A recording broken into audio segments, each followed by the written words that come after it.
اگر ہم نے یہ واقعی میں سمجھنا ہے کہ کیا عمر بن خطاب رضی اللہ عنہ یا علی بن ابی طالب جس طریقے سے سینس آف اسلام پکڑ کے چل رہے تھے، the way they looked at the word اسلام، کیا میرے پاس بھی وہی آئی ہے کہ نہیں؟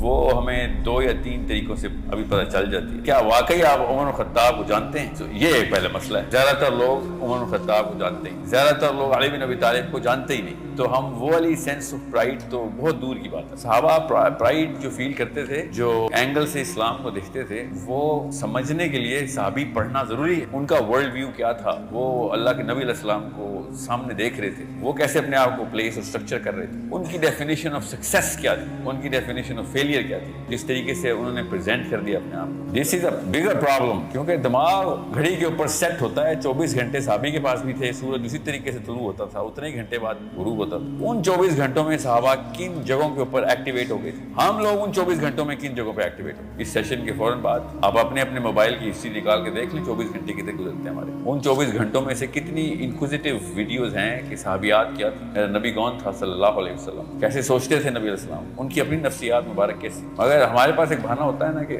نبیوں پہ تو اللہ کا ہاتھ ڈائریکٹ ہوتا ہے، تو وہ ایک الگ میٹرکس ہوتے ہیں، وہ کے بعد بھی درست ہے۔ عمر بن خطاب تو نبی نہیں ہے نا، علی بن ابی طالب تو نبی نہیں، سو وہ کیسے دیکھتے تھے اس دنیا کو؟ سو جب تک ہم اس ڈیفینیٹو آرکیٹائپ کے اندر انٹر نہیں ہوں گے، میں آپ کو گارنٹی دے رہا ہوں، گارنٹی دے، قبر سے شروع ہونی ہے سوال، اور آخرت میں شرمندگی برقرار رہنی۔ وہی سوال ہے ابو بکر صدیق سے، 7 سوالوں کا پرچہ اسلام، وہی سوال 7 میرے سے پوچھے جانے ہیں جو ابو بکر صدیق سے پوچھے جانے ہیں، وہی سوال علی بن ابی طالب اور میرے سے لائن میں کھڑے ہوئے ہیں، فرشتے آ کے پوچھ رہے ہیں، ایک ایک کر کے انٹری ہو رہی ہے قبر کے۔ وہی سوال آخرت میں 5 سوال، قبر کے سوال اور آخرت کے سوال ملا کے بتا رہا ہوں۔ ورلڈ ویو دیکھیں اس سے، یا تو ہمارے بایولوجی بدلتی ہو تو ہمیں بہانہ ملے کہ اس وقت بایولوجی کو، یا ہماری سائیکالوجی بدلتی ہو، یا فزکس کے لا بدل گئی، کچھ تو بدلا نہیں۔